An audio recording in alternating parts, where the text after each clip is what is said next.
It's 9:00. We'll start the meeting of the Price County Executive Committee. You got feedback.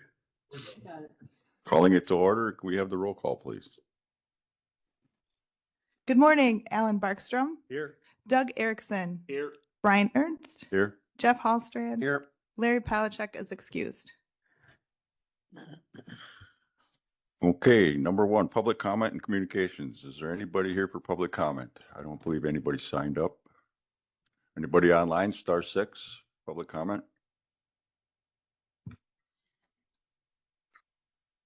Nobody online. Move on to communications.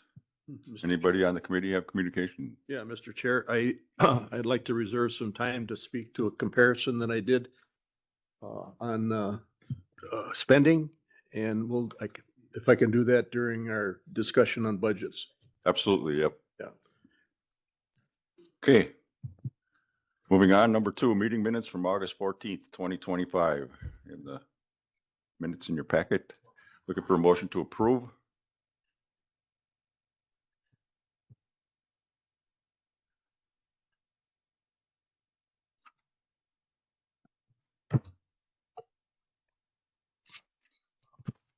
I'll move to approve. Motion by Barkstrom, I'll second. second by Erickson. Any discussion?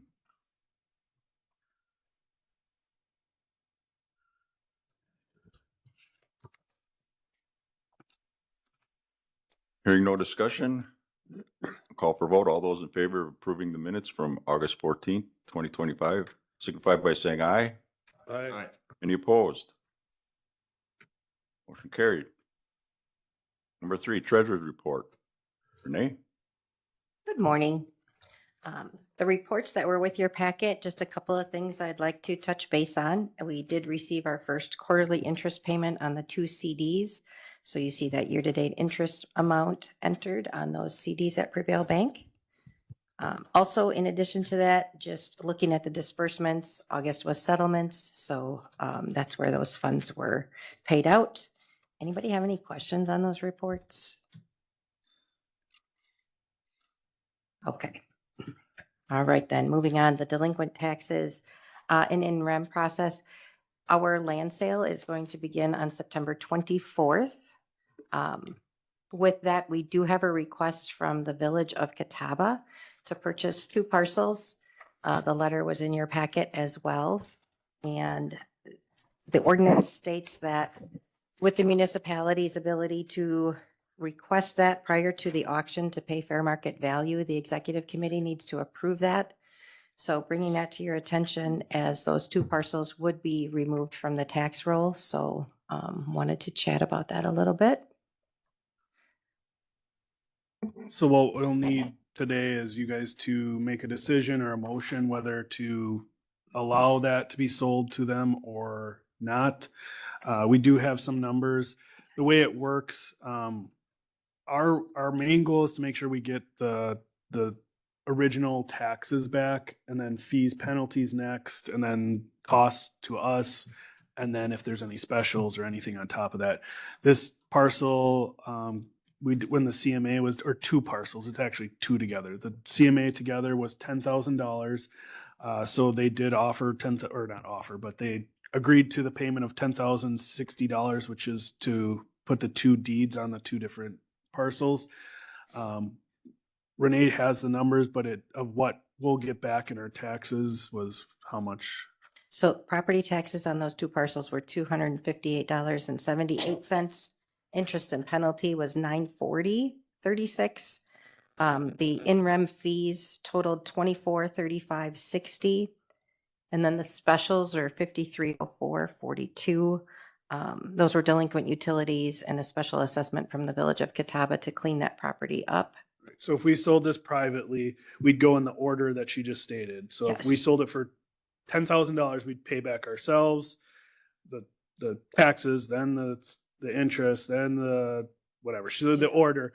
The specials would not stay with us. The specials we never paid. Those got paid, or the municipality's holding that debt. So they're out that money until we sell it. In this case, it's a little unique. Say it was sold for 12,000, everybody get their money, all specials would be covered, everything, and the prior owner would get $1,000 check. In this case, the market value is less than all the specials, all the fees, all the everything. So in the end, the municipality is actually short 600. $686.79, and that's on the interest for the specials that they would not receive. So how this would work is if you approve it, we'd take the $10,000 check, we'd cash it, we'd go through that order of operation, and then the municipality would actually get $5,000 back, 6,000. So really they're buying the property for this, what we are out. And then the original owner in this case would have no stake in it because there was more specials than proceeds. owed. Mr. Hallstrand, So in their letter, it says that they voted to exercise their right to purchase the above property referenced. Is there something in our ordinance. procedure that says we give the municipality first Yes. dibs at it? Yep. So in our ordinance, it outlines that the county, then the municipality have first rights of purchase at market value. So we aren't setting precedent with nothing here. No, Correct. And then Other than- the interesting thing is they called, we said, oh, cool, that's fine. Then we read into what you guys approved, which makes sense on the level of once we get this letter and they know they're going to approve it, it does have this extra step where executive has to say yes or no. And the reason it was a good thing we put it in there. We probably were thinking of it when we wrote the ordinance, but we are taking, because they are municipality, there's a potential to take this off the tax roll. So these two properties are could go back on the tax roll. With the purchase by the municipality, it would go off the tax roll for these two properties. Now, they've indicated, and that's what the letter's for, that they're going to keep it, put it into a Parking lot. parking lot. Parking lot. but my comment is the specials add to what they're not getting as far as, what to They're cover paying what. themselves back. Yep. The loss in tax revenue is less than $300 over how many years? This was taken in 2019. So 6 years, the taxes accumulated were less than $3. So $300. We're not going to lose anything. The No, I specials know, are- yeah. when it gets paid, but for future. Oh, though, yeah, the tax roll As portion. far as yeah. it not being on the tax roll, it's probably less than $100 a year. Oh, yeah, it's a non-developed property, so Yes. vacant land. It was the house that collapsed on Highway 8 several years ago. It was that white, right next to their. Right next to the city. Historical Yeah. Society. Yes. Yep. So they're looking to make a parking lot out of it. Now, in the future, you may have a municipality, like in this case, it would be smart for them, even if they weren't keeping it, to purchase it, because then they'd get their money back and then they could sell it for 10,000 and make a profit. But that's way above and beyond. They would have to state that in the letter, I suppose. We're going to buy this and then sell it. No matter who buys it, they can do what they want with it as long as our costs are covered, right? Yep. The reason it's here though is ordinance, and you're taking it off the tax roll. I would make a motion that we go ahead and sell it to them. Motion by Hallstrand, I'll second it. second by Barkstrom. Any further discussion? All those in favor signify by saying aye. Bye. All right. Any opposed? Motion carried. Just for the record, you want to read that motion? Although we've already approved it. Should have had you do that first. Motion by Hallstrand, second by Barkstrom to sell the land to the municipality of Village of Catawba.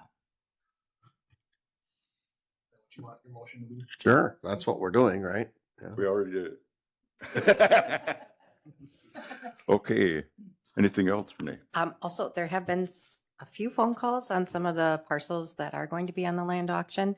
So people questioning how the value got to be. So I explained the whole process and how we requested the proposals and the comparative market analysis. And so there's been some inquiries. Also, there will be some equipment per se, a trailer on the 5R property that will be sold on the auction as well, not as part of the land sale, but separately. Yeah, this way it's on the record. So we had, 12 trailers originally, 10 trailers out there, semi-trailers. They were empty. We did an auction. All of them sold. This one trailer was never picked up by the bidder. We went through the abandoned property process. So we worked with the sheriff's department. They certified letters, gave them a timeline. They did not pick that up. So we're reselling the one trailer that's left there. The the fairest way, we've had a lot of interest in it. People are like, I want to buy it. So the fairest way to do that is just put it back on the land auction. Individuals can bid it up and. Did we get whenever they paid sell. for it once? So they paid for it, but just never picked it up. Yeah. And we were in contact with them at the beginning. It was Illinois or Indiana, Illinois. They had bought 3 of them, I think. I can't remember. One group bought a bunch and Yeah. came and got some or all of them, but there was several out of state groups that came and got them. This one just happened to be abandoned. We went through the process. We're reselling it. We're just doing it with the land sale. Makes it easier. So all the properties are set at the CMA. So we finished the CMA. So what you'll see is the first auction price will be at the market value based on the realtor that put together. We have all the paperwork with the this property is equal to this property. So that's how they came up with it. If this doesn't sell at the first auction, then we go down to the minimum amount that is owed for the taxes. So like this $10,000 property would go down to $4,000 because it would have been taxes, fees, anything legal that we had to get to this point. So then we'd restart the auction at the minimum we would need to recover everything the county's dealt with, and then it bids it up from there. So that'll be 120 days ish from now if they're not sold. Okay. That's all I had for the update on the in-rem process in the land sale. The last thing for me is the Transcendent Technologies software update. We had a very in-depth day with them. In fact, we went over our time and split into 2 so we could get through everything. So T-Tech Transcendent Technologies came on August 28th and did a full-blown demonstration for us on the zoning side, on the real property side, on the tax side. And we spent several hours with them going through everything from reseeding and for the treasurer's side of the house, for the reseeding, the tax settlements, and how to do all of those things and make changes. And we're very impressed with the system. Moving forward, we're going to come back together as a group and then follow up with them. We were just kind of, any further questions or demonstration kind of things, we're just kind of talking out within our departments, and then we're going to be moving forward. It would be a full year out to get on their calendar, and roughly 9 to 12 months of moving all of the information from one system to another. So the very good thing about it too would be there'd be a staging environment for us to practice in while using Novus. So we can see how they behave differently and get those kind of any questions that we have prior to going live. So the staging environment is going to be a huge selling point as well. And you guys approved a resolution 2 months ago, month and a half Three, ago, 3 months ago. Gonna- Where our goal is to use all of land information over the next 2 years, use their not all of it, but grant money to pay for all of it to move forward, because it is for all of our land records use. So it's doing what you expected it to do and needed it to do. And Yes. it's easy to use, or Yes. not too complicated. It's intuitive, or whatever the right word is. Yes, and an efficient User-friendly. system. Yes. For example, we can run all of the delinquency notices by a person's name, and it'll put them all together versus like someone came in the other day and they had 3 different envelopes because it's run by municipality now, and kind of saving some things that way, and just from an efficiency standpoint. What about the cost if it's a year or more out as far as getting installed? Is the price locked in, or is that good? Yeah, so as long as they've given us a general cost, it's within what we can do in that grant. It's locked in to the point of, as long as we don't say no and then come back a year from now and say, okay, we're going to do it, we're good on Okay, it's on the record. that. Do we expect next year's taxes to be run through this system? No. Not this December, but No, 2026? No. 2027's taxes 27? would be on the new system. Well, yeah, but the end of 2026, we'll use this system to run the new taxes. So starting January 1st, 27, you'll see it. Yeah. So the 2026 tax bill will be printed from the new system December of 2026. So this year you'll use Novus, next year you'll potentially use it. And it has a very different look, the tax bills. So that's going to be A Shocker. learning curve. correct. Several counties use, I mean, we're one of Yes. 39 counties that would be using the system. So is it Taylor County? No, Taylor has Catalyst, I believe. Who's one right next to us? Like if people want to click on it. What was Oneida? one we looked at yours? No, that was Marinette. Marinette County, if you go to just Marinette County and look at their tax software, it's there. If you want to kind of jump around and look at it. So is this software, the server that houses all the information, is it going to be here in our IT room or it's their server?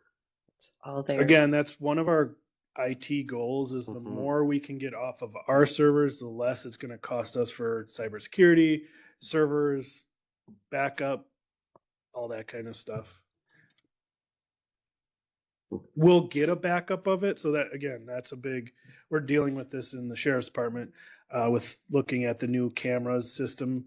There's a way to move the 20 terabytes of information to a cloud base, but we want every so many days the record in whole. So if we ever say, I don't like X company, we still have everything in-house to access and we can move to the next one where we don't want to be held hostage. So there is still backup. It's just managing it is not our day to day. So do they handle most of the security then? Yep. Yep. So cybersecurity will be on their end, which is a big thing because right now being That's a really smaller- important. Yes, being a smaller consortium, we're responsible for that. So when we, I know we already kind of approved this, but like Microsoft, oh, by the way, we're gonna jack your, I mean, has that been a past practice of this company to say, oh, because of cybersecurity, we're raising your annual fee Oh, from our 7,000 to 10? I mean, that could be any of them. I mean, our annual fee is within $1,000 of what we pay Novus right now. Yes. So no big deal. No, and if it goes up, so would Novus. I mean, they would be, Yeah, gone up, yeah. yeah. Anything else, Renee? That's all I have. Thank you. Anybody else have anything for Renee? Okay, we'll move on then to number 4, Register of Deeds. Sylvia. Great, good morning. The first item under Register of Deeds require parcel ID on conveyance documents. That's a good segue from the transcendent conversation. What this new software is going to allow us to do is be more integrated with the tax system. So currently right now, when we record documents, the real property lister has to manually do all the entry to show on the website that a new owner is there. And then she also has to, do some manual work with the Wisconsin Department of Revenue for each conveyance that comes through. So this system and the reason that the parcel ID number on conveyance documents is an agenda item is because I'd like to request that the county considers an ordinance that requires all parcel IDs on conveyance documents, which then allows me to enter them up front in my land record system, which then integrates or talks to transcendent technology so that the real property lister doesn't have to do all that manually. Right now she does because the two systems aren't able to talk to each other. Right now, most of our title companies, our attorneys, our banks, I would say probably 95 to 99% are already including PIN numbers on documents for conveyances because many other counties already require that.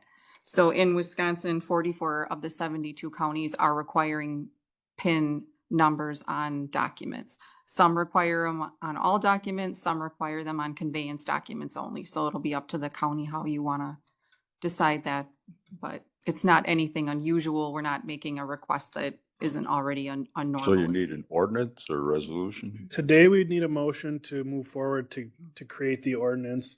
My thought process on a timeline is if that happens today, talk to Sylvia, she'll collect a couple examples. We'll work with Corp Counsel. At your next meeting, you would review the ordinance and say, yep, this looks good. The following meeting, you'd have the public hearing and the ordinance, then that would go to the full board. So potentially by November, worst case by February. Sylvia and I have talked, it's not a today need, it's when Transcendent's in, but the sooner we get it, the sooner we start training 100% of those to get it done. Where is that ID generated from? So each parcel is given a PIN identification number, so it's Who gives it?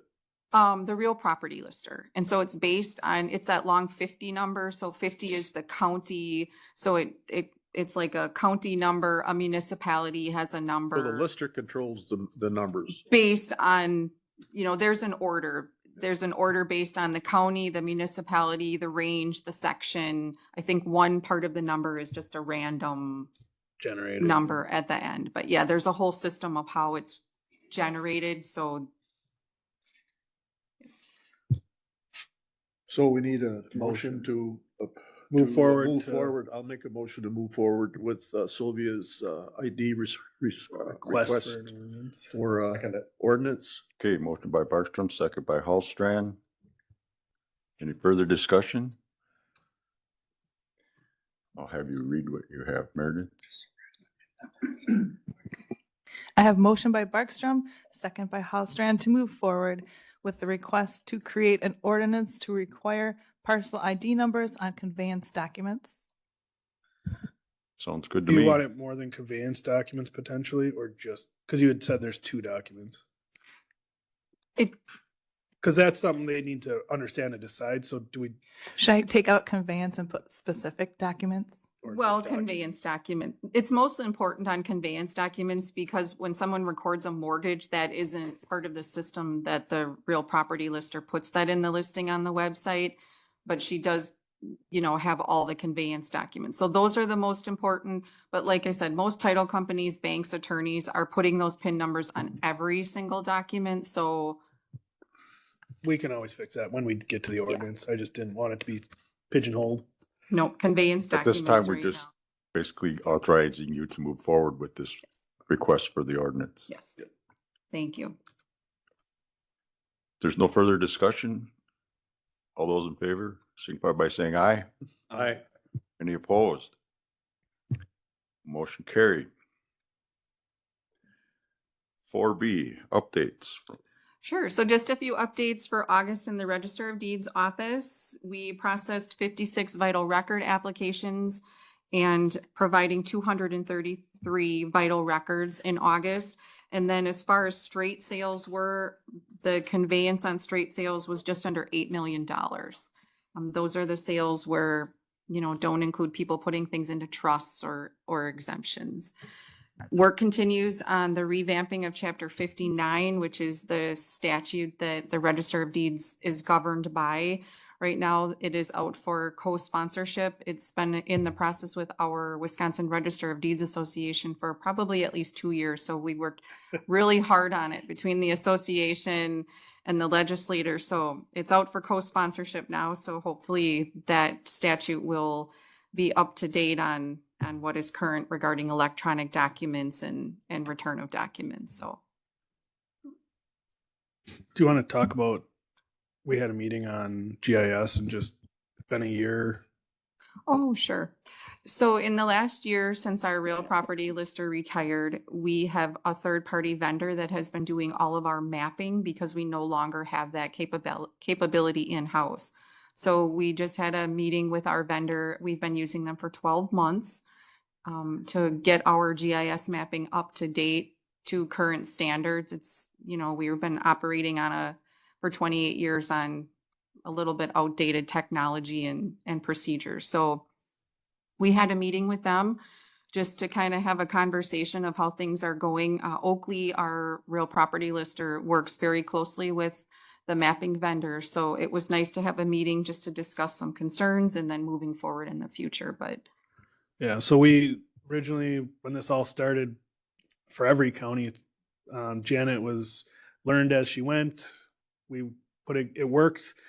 We did assign, or we approved through this group, but additional project when we transitioned, we're cleaning that up. And that was, again, it was a lot of it was over my head, but it was like each quarter has like certain squares, and we had like 16 lines or 12 lines making that square instead of one, and they all didn't always snap to each other. So we had somebody go through and just make sure all the different layers snap to each other and line up. And so it's just it's cleaning it up. It was a good project. It needed, it makes everything more efficient going forward. And that should be done here in the next couple months. So you're gonna make that contract arrangement permanent? Is that your intent? Not necessarily. I think right now it's where we're at. If we want to do That cost? more, That it de- service? right now it's hard to, well, we know the total cost, but we've always used them to do V reports. So it's like a general reporting that's about $5,000 to $8,000 a year. We did that extra project that's around $8,000. And then our average bill is about $1,000 to $4,000 a month. Right now, it doesn't make sense to bring it in house because we're only spending it's $30,000 to $40,000 a year. A GIS person would be like $120,000. So I wouldn't call it permanent. I'd call it, this is our transition to look into what might be necessary going forward. Part of that is we're going to be the basic. We're going to make sure we have the minimum done. There are a lot of other areas GIS could help you with, whether it's at highway, if they want to map certain things, or we don't have a utility that does pipes, but like where all the pipes are in your municipality. So right now we hit what we need to be hitting. So when Janet was here, did she have an assistant? She did not. And when Nick says, this third party being temporary, my goal would ultimately be to have someone in-house for GIS, but also to be a backup for that real property lister, because right now there is not one But right now we have a person that's in that office. who's replaced What replaced Yeah. Janet, but Janet. not capable of performing the total Well, requirement. GIS is a very specialized area. So I believe it was back in maybe the early 90s or 1997 when mapping became part of the county's website, GIS. So at that time, no additional GIS person was ever hired. Jim Emerson kind of stepped in and helped out do some of that mapping with the new fire numbers, with the 911 emergency numbering system. We had to go to this grid system and everything had to be put on a map. And so he helped along the way to get that up and started. But in the past, Janet kind of picked that up from ground zero, and for the past 28 plus years, built it to what it is. Now, we have a third party vendor that's doing the work now, and that's where we've seen that obviously what we were operating in was very old technology, and there were many discrepancies. So GIS is a very specialized area that you would probably never find someone who's going to do the RPL side and the GIS together. So my ultimate goal would be to eventually hire someone who could do the GIS mapping to get it back in-house for Price County, because there's, like Nick said, a lot of other departments that could be utilizing this, the sheriff's department, zoning, highway, and then they could also be a backup for the real property lister, because right now there isn't one. And we know what the real property lister's responsibilities are. They work with all the assessors, all the municipalities, all the state. They generate the tax rolls. They change property ownership on the website. So eventually it would be nice to have a backup for that position. Is the GIS system, is it Esri based? That sounds right. Esri? Yeah, I we know were do under some work CAD, in but now it's AutoCAD and Esri. Esri, but Esri, yeah, so one of the other things that would be good for having that person in here is most of the utilities now are using Esri, and that could be an overlay for Roger and his department to all of a sudden, he's got a project going on County H out here, and he pulls in that Esri data and lays it right in on a map, and it shows them where all the cables are and everything that's there. So I think it sounds like when you're talking about snapping lines and that sounds Esri.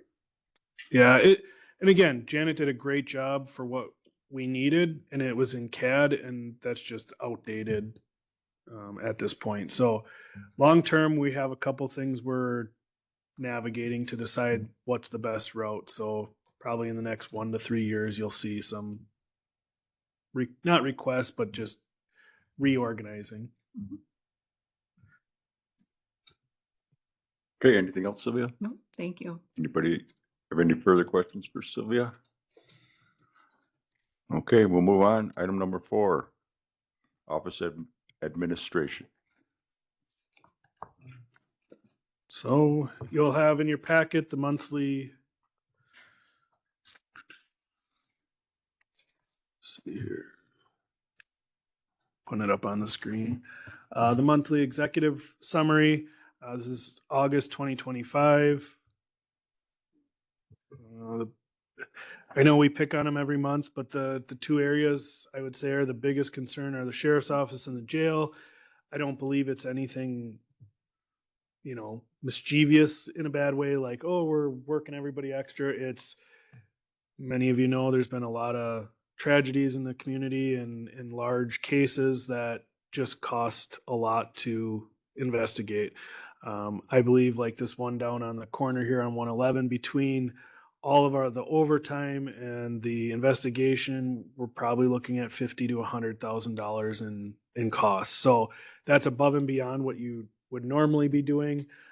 We do build in a little bit of that, but we don't build in Highway 13, the body that was left, the 13 and 111 accident, the missing person in Ogama, the Park Falls incident, there's one on here in Phillips, north of town. So there's multiple. It's been a rough year. So we've had a lot of expenses that are not normal. I'm guessing they'll be over $250,000 to $500,000 by the time we're done with this year. In general, outside of that, forestry is doing really good. Lots of timber sales, which makes up for last year, which we'll have a thing later, a resolution to cover last year's. Any questions about the general fund group? Health and Human Services, we got some good news yesterday. 2 of the high cost placements are going to lower cost placements. They're still going to be expensive, but then we're taking on 1 new high cost placement. So we lose 2, gained 1. They will probably, it's slowing down. So we're not as worst case scenario as we expected, but there will be some overages on high cost placements. Again, we addressed that a little bit in the budget with some reimbursements to ourselves. But due to the change of status of those 2 high cost ones, even with the additional one, we're supposed to save around 10,000 a month. Yeah.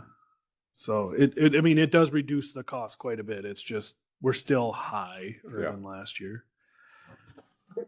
Other funds, nothing jumping out. Highways trucking along, getting their projects done. No snow yet, so that's been a positive. Roger just smiles in the back. Cash, Maybe that's the time I should talk about highway, huh? you could wait till the budget time. We're not at the Okay. budget You're yet. not I would wait. budget yet? Yeah. Alright. Price County cash, we're down to $9,845,000 in cash as of the date this was printed. As you can see, we're back down to our 2021 levels. So 22, 23, 24, that was a lot of that ARPA funding, additional monies that we had available to do projects. We're now done with a lot of those projects. We're back down to our 2021 levels. So if you kind of take those years out, we're right in line with what we've been doing in the past, which in some ways is good, some ways is bad, because obviously everything is costing more. So you do want a little bit more in the bank, which we do have more than 2018, but just to be aware, nothing bad, just we're down to 9. Have we received any opioid settlement funds? Yep, I think we're at like 220,000 total. It's about half of what we should get total. But that'll get stretched out for a long period of time. Yep, we just got like 4 checks for 2,000, 4,000, Yeah. 1,500. It was really small Got an ad checks. hoc committee being. We're working on that. Yep, you guys approved to get that group together to spend that money, or recommend spending that money. The other thing with our cash, we spend a lot of cash during the summer on highway projects, and like we'll have the one big check's usually multiple millions for the asphalt once the projects are done. At the end of the year, we pay ourselves back. So we use cash so that we're not losing interest or paying interest to the bank. We're funding it ourselves and then get the money back in the end. Sales tax, 644,739. We did have less June over June. So June 2024 was 144,000. June 2025 was 136,000. But for the year, we're up 2.5% or $15,000. Stumpage, we've collected $1,017,128, which if you look at the chart, it's kind of like every other year. We'll be at $1 million at this point. Last year we were only at 536,000. So we should have zero, knock on wood, we should have zero issues hitting the budgetary number this year, and making up a little bit of what we didn't cover. in the No budget checks last from year. carbon credits? No, we did. I sent you that email, right? We're out to sale. We had a buyers meeting. I don't recall it, but that doesn't mean you didn't send it. Yeah, I got an email. They asked, we had a buyers meeting and they asked some questions. We responded to those questions, and then there was another buyers meeting. So potentially here in the next 6 months. I see that industry is advertising a lot for small lots, farmers to come and put Yeah, their. so it's not dead. That's It's not it's a, still alive. yep. Was it? Oh, so stumpage is doing well. High cost placements, we just talked about this, July over July. Last year we were at 241,000. We're at 400,000 already. But we should have $10,000 less than what we would have going forward based on some Let high me ask you costs. some questions on that high cost Sure. placement. You got two people, I think, or sometimes.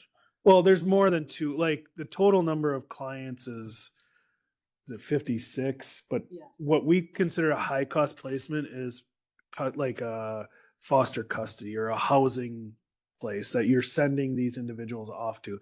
There's a cost to have like an individual removed from their home and placed into a foster home. Those are still placements. They're just not considered high cost. I saw some of those costs were really high, thousands of dollars. A day. A day. Yeah.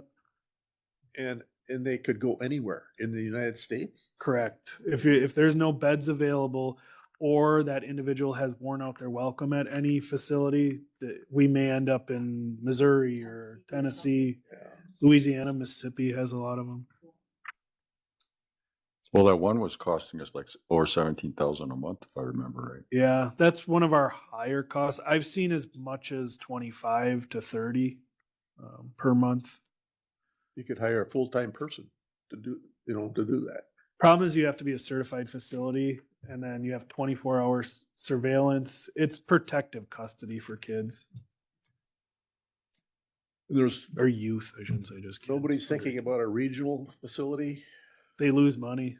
They hemorrhage money. Can't get people to work for those type of, it's a difficult career or job. Yeah. All right. Yeah. That's also, so that's high cost placements. That's like a protective custody. If you go over to high cost placements, AODA, that would be like a recovery facility or those are also just as high. And that one, that's $1,500. Was it a day that, what did Winona go up? Or not Winona, Winnebago. Winnebago, Mendona, I think is what they Yeah. call it, Mendona Mendona. Heights. Heights. It went up 10% as of August 1st or something. And so it's like $1,780 a day for to have a psychiatric bed available.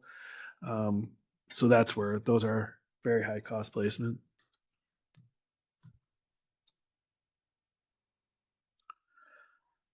So that's the gist of what I have for this month's update. Any questions on what you're hearing or seeing? Any issues?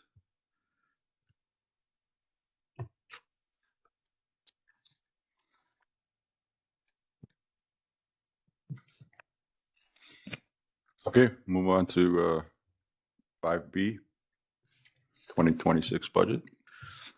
Sure. Alan, do you want to bring up your thing here and then I'll go into my spiel? Yeah. Oh, I don't care. I don't care. I did some comparison and what I did is I used this brand new 2025 book. And I just compared some spending costs per capita based on and I compared our neighbors, our immediate neighbors.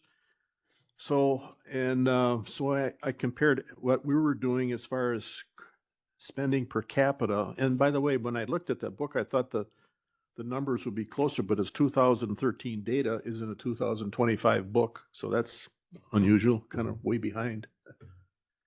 So I looked at Ashland, Russ, Lincoln, Taylor, Sawyer, Bayfield, as our neighbors or peers. I didn't consider Iron because their population is way down, so I didn't use them. So when you look at the total spending per capita, we're spending $1,807 of our tax dollars. The average for our neighbors is 1844, so that's pretty close. Then there was two in the book. There were two areas that were compared: highway and health and human services. So I did include our lane miles. So in Price County, we have 440 lane miles. So that's 220 actual miles. Is that the way it works? Yeah. All right. So our average, according to our neighbors, is pretty close. We have 440. The average is 422. But then the spending, as far as what we're spending per capita, we're spending 476. And then I looked at Ashland at 103. So that the average for the peers is 233 versus 476. So that to me was alarming. When I looked at the whole state, we're second in the whole state as far as spending per capita, only compared to Washburn County, which spends $666. Health and human services is seem to be normal. Our spending is 445 versus our peer average is 483. We spend a little bit more than the state average. And then the property tax rate seems to be 589. Our neighbor average is 451, but our expenditures in our budget, I didn't use actual numbers, but just the budgets in the 2025 budget. We're budgeting $31,479,000 and $485. The budget for the 2026, according to the numbers that I had, I got that from you, that $32,793,362, which is a 4% increase. But what was alarming to me was the spending on highway so high. Second highest in the state and way above our neighbors. Yeah, so a couple little things on like the property tax rate per thousand. So compared to our peers, like you said, we're pretty close. Compared to the state, we're not. But that was the discussion we had the other day, where a house here is assessed at 200,000, so our equalized value is within 10% of that, supposedly. So we're 10% above that. If you pick up that same house and take it to Chippewa County, which is their mill rate's $2, it's going to be about 3 times the value. So that same exact house is going to be valued and assessed and equalized valued at 600,000, which then the mill rate, if you took ours, would actually line up with theirs. So I've talked to not Fortune 5, what are they called? The people that make this green book. Forward Analytics. Yeah. Fortune 5, yeah. Forward Analytics quite a bit about this, and they're aware of that number is really hard to compare because of equalized value of homes. When Marathon County goes up 40% in equalized value, their mill rate goes from $3 down to $2. Well, ours does the same thing. We just don't have the same equalized value. In the end, their houses then are worth 3 times what ours. When you look at their assessed value, I'm not saying all houses are valued, but that's where that number is really, really hard to use as like a benchmark amongst your peers. I went to a presentation a couple months, at one of the WCA meetings, and this was the hot topic: highway, health and human services, and the one that's not on here is sheriff's department. And it talked about how each county Green book either. Right, but so this person who did the presentation collected that sheriff's department based on your total, just like these numbers are. And it was a really cool or interesting correlation that said the more you spend on health and human services, the less you spend on your sheriff's department. The more you spend on your highway, the less you spend X, Y. You know, they started to correlate different spending habits based on your community needs and wants. So that's what this is showing. You as a board have said our roads were at a point that we prioritize them. Health and human services, we're right along everybody else. The reason we're high, I would say, compared to the state is what we talk about all the time. If I have an individual here who needs services, any services, the closest service provider are Eau Claire, Wausau, sometimes Ashland, sometimes you get Chippewa. Like the distance that we travel or just medical costs in general in this area are 30 to 40% compared to a Green Bay area, Fox Valley area, Madison, Eau Claire. So I agree. These are all good comparables. It's just, you got to be real cautious to say, oh, we need to change priorities. I think we ought to look at based the on- trend line because I'm really not comfortable with us being the second highest in the state in costs per capita on highway. Yeah, just but we're also opening to like the me.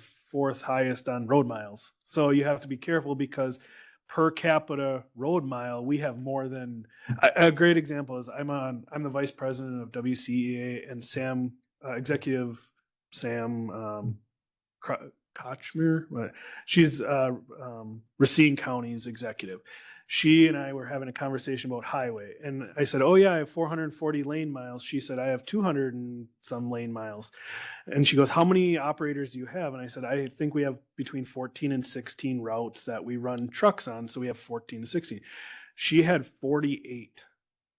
So they have a population that's way higher so they can collect. So per person, they're paying way less. They're putting more trucks and routes on. They're covering half the mileage and their per capita is way less. We don't have that opportunity. A truck costs $350,000 here per capita. That's a lot. A truck costing $350,000 when you have a capita or a per capita of 100,000 or 200,000 people is $1.25 a person. Here it's $18 a person. That's the difficult with taking these numbers and say, oh my gosh, you're the worst you've prioritized highways, making you the highest per capita. It has really less to do with trends or comparables because it's really difficult to say, like I said, the truck alone, $350,000 for us to buy a truck in Price County is really hard compared to Waukesha County that has 300,000 citizens and goes, cool, that's $1 a person. Okay, so we've got less citizens. That's one reason why per capita is higher because you're dividing it. And a among lot less more road people. miles. We've got, but Well, our roads, are we upkeeping them better than other counties in our area? Would you say recently we're putting more effort into keeping them or catching up and putting them to a higher quality road? Yeah. Because obviously, Correct. so well, just look at Sawyer County. I mean, that's our neighbor. They got a comparable population, comparable highway miles. They're spending 222. We're spending 400, almost Yeah. double. And now Sawyer County's unique. They took out a $10 million loan, or was that Russ County? One of them took out like a $10 million bond to do road work over multiple years, spent it all in the first 2 years, and now they're paying on that. So they're not doing additional work.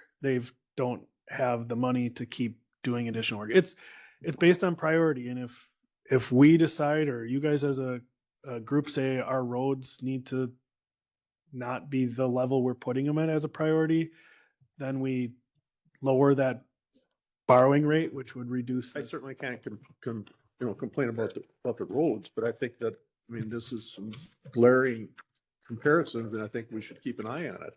Oh, I agree. I think back to what Nick said, population, our declining population affects these numbers Right? drastically. I mean, I think a better comparison would be saying, okay, based on equalized value, what is your spend? Because that would tell you it would be a mill rate, but it would be, again, it would make us, it's not comparable. Like you take a Waukesha County who's got 230,000 people or 200,000 people, every home down there is a minimum of twice what we have. It's going to be a low rate, but their tax bill that they receive is probably within a couple bucks of what we get. On my house, I pay $3,000 and it's valued at, or the assessment's 200,000. I pick up that same house and go over to Chippewa, it's going to be assessed at 600. I'm going to still pay $3,000 in taxes. I'm not going to triple what I pay in taxes because their mill rate is spread out over more properties, more houses, higher value, but they're still collecting the same dollar. That again, I've had this argument with Forward Analytics. This book is great, but it's detrimental to the. You need to split it into regions and say, here's your peer group, in which you kind of did, Alan, but you also have to look at priorities. Does Sawyer, Russ, Ashland, have they prioritized roads? I don't see them doing what we're doing here. Now, again, that's up to you guys. You've prioritized roads.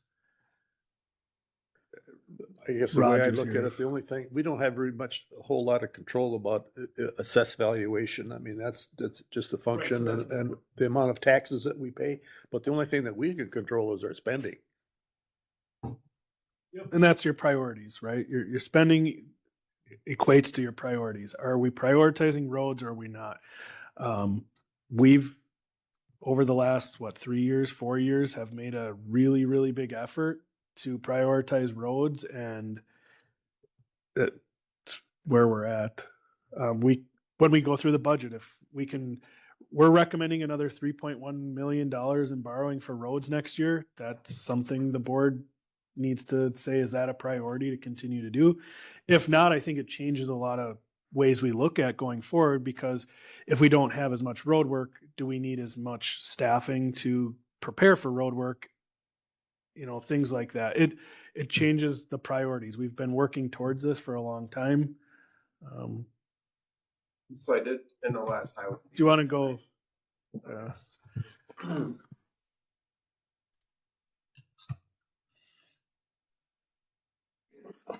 So at the last highway meeting, I did share the Whistler report, the road report for Price County. And I don't know if you have a copy of that yet, Doug. But it does show, over 50% of our roads are in poor condition in Price County. So, at some point, we do have to repair the roads that we do have, whether or not in the past they weren't maintained or they weren't kept up. So if you look at that in other counties, you'd have to compare their Whistler report as well. Say, what condition are the roadways in Russ County You do compared that? to Price County? Do you compare Whistler reports? Make a copy for you. I don't know if I can pull the Whistler report. I know I can pull them in our county Familiar because, with them, so. yeah, so I can pull the data in our county. I don't know. I've never tried pulling data in adjacent county, but I could try it, Al, and see if I can find that information and send it to That you. would be good, because I make decisions based on data, and that's the data that I have, and it was alarming. Right. And so part of data, making your decision on data, I guess you got to make sure you pull in all the data, right? Right. So you know that Oh. you as a county board decides, okay, we know our roads are in despair. Are we going to fix them, or are we just going to leave them and let them fall apart? So I that's the wouldn't other. make snap decisions either. Yeah. No. The other question I would have is, Thank you. I again, Green Book's great, but how, when we send in our information on what we spent on highways, we include all our projects. Are they saying, oh, that's outside borrowing, so their general money they spend on highway is X dollars, but they didn't tell you about the $2 million they borrowed to do a one-time project? We are very consistent in how our borrowing is. They're very sporadic. So if you, Ashland County, they'll say, oh, we need this project done. So this year it'll be a bunch of money, and they'll do it they do more long-term borrowing. And then for the next 2 years, they do no borrowing. So then all of a sudden they're like, oh, we need highway GG, whatever it might be up there. Oh, borrow another $3 million to do something. So again, I agree, Alan, we use the data, but we also make sure we're comparable in other ways. Is this the priority? How are they managing their money? We manage it differently than a lot of counties, as in we try to be consistent rather than beg, borrow, and plead every time a project comes up. We just say, here's a 5-year plan. If you look at others, they have a plan, but it's not funded. We've funded our plan. And I guess just one question here, and I feel roads are very important. And I believe, Roger, you have somewhat of a plan how many years before we actually are going to get our roads Be caught totally up. over? Caught Right. up. Caught up. So, the plan would be somewhere in, 2032 before we actually can see like a decrease in the amount of miles that we would have to do in the course of a year to not be at that high escalated number, where it would be more, we could back down to a maintenance and say do only 4 to 5 miles a year new asphalt. It's just Price County got so far behind that we're just trying to play catch up on everything. Well, and one thing, when we talk about different counties and different regions, if you go to Hayward and it's all sand, they don't have the frost issues to move the asphalt around. I mean, Iron County, same thing. We're this miserable clayish, crappy dirt that we've got around here, and our roads are moving far more than what some are. I mean, just having come from a logging background, Alan, you understand what I'm saying, all our loggers are here when it's cold, and as soon as it starts to warm up, they got to disperse because they can't work here. Right. So that has a negative effect on our roads too. And so, I mean, yeah. And another thing to just consider is we didn't do a lot of work for a lot of years, right? So like Roger said, we're playing catch up. We're playing catch up at a horrible time. It is very expensive to do road work. Everybody's going to eventually have to pay these, but they're we made a plan over the last several years, and we've worked through that plan, which has been great. And that's going to save us millions of dollars in the future, where these other communities that haven't started these type of plans are going to pay a lot of interest and extra to get these projects. I guess done. another thing that I would want to look at is the size of the crews, compared, and that's not in the books. How many do we have versus our neighbors? Because wages, A lot of that comes down to road miles, though, because you got to cover it. but it comes out of, you still got a 4.4% increase in your overall budget. Right, and the levy we're recommending 1.5, meaning we have more revenues this year by 3 some percent. So And that might be money from the state, might be money for roads, whatever, the grants, all kinds of things. Yeah, we get a certain amount of grants. The GTA increases, LRIP increases, the RMA through the state increases. So there is increases that come outside of not just the county. But when you compare other counties and their staff, it depends on their level of expertise in their equipment. So like some counties have pavers, some counties have asphalt plants. So they have. I'd be interested if we're way skewed or we're just kind of close, I mean, do we have 50% more than our neighbors? Oh, by no means. Yeah. No. I don't no. know. I mean, I don't know the number. I don't know how many highway crew Taylor County has. The only one that I would know would be ours. Right. So like Taylor County would have more staff than us. Cause like in the summertime, they actually have a paint crew. They have 4 guys that are gone all summer long. They have a paver. They don't have an asphalt plant, but in the wintertime, what I will tell you, there's a lot of guys standing around. They're trying to find stuff for the guys to do, cause there's only so many plow routes for those guys. And there's Taylor County. correct. Yeah. Yeah. okay. See, like for us, out of our routes, I think we maybe have 3 or 4 extra drivers, where Taylor County's sitting on 8 extra drivers. Yeah, and that was new 4 years ago, 3 years ago. We added 2 because the problem was no one was ever able to have a weekend off when we had, I think it was like 26 weeks in a row where they worked on the weekend, and it was like, nope, it's time to have extra crew that can do it. Now we also are doing more projects, which helps us get those stuff done in the summer. But like Roger said, we don't have those specialized crews that we need the staff to do that all summer.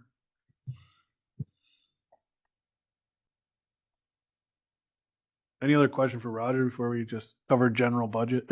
It was good conversation though. It is very hard. That green book is great, but there are some. That's the only thing we have, Yeah, if it's not useful, then we shouldn't pay for it. We get it for free. We get it free from free. Forward Analytics. Nothing's free, Nick. True. In your packet, you should see the second draft of the 2026 budget. A lot more detail in this one. Nothing changed on the first page, except, oh no, it did not change. Okay. Yep. So nothing changed here. We're still looking at $7,875,491 is the general. Oh, yes. So one thing that we do need to have on file is, are you going to accept the net new construction of 1.203%? So there would need to be a motion. And that goes into our operational levy amount. And what that is if someone built a new facility or up a new construction, what they're saying is if you don't take this and did nothing with your taxes, they would absorb some of the other taxes, where if you take your net new construction, it would keep everybody at the same tax level because you're grabbing that new tax base instead of letting everybody else absorb it. So my 14 years, we've never not accepted the net new construction. I don't know any county that's ever I'll not. make a motion that we accept that new construction numbers. Okay, motion by Barkstrom to accept. I'll second it. Second by Erickson to accept the 1.203% net new construction number. Any further discussion? All those in favor signify by saying aye. Aye. Any opposed? Motion carried. All right. So what we're cleaning up on this one, well, it's not even, I guess we are cleaning up, but on Appendix C and D, we'll be talking about specific resolutions coming up, but this was our debt. And this, again, goes to what Alan was talking about. We've prioritized roads. We've done multiple loans that put us into a position to spend on roads. The other thing we might look into what the other counties are doing is we borrow and pay it off immediately. They might be borrowing and pay it off over 10 years, which would keep their payments low, which would be their per capita low. However, they're paying way more interest and eventually they're going to hit this number. We just fast forwarded and got to it and just started pumping out projects.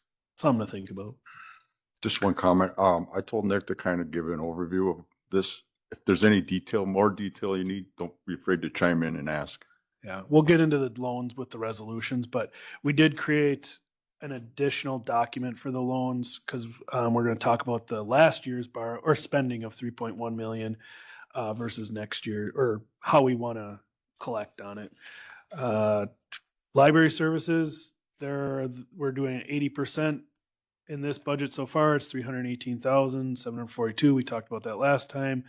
Bridge and culvert aid, nothing changed there. The only thing that changed was down here at the mill rate. I think last meeting we talked about it was like 77 cents. There was a calculation error, but we're still going down on the mill rate by 46 cents with, yeah. That's what I did. 20. Yeah, it was a number in there. Yeah, It's 2020. 6 point something. Which was 2 years ago. So over the last 2 years, we've gone down, 77 cents. It needed to be updated. So this year we're still recommending, or was based on what we're recommending, the levy would go up 1.44, but the mill rate would be reduced to 5.43, which if you look at Allen's thing, it's much more in line with some of the other counties.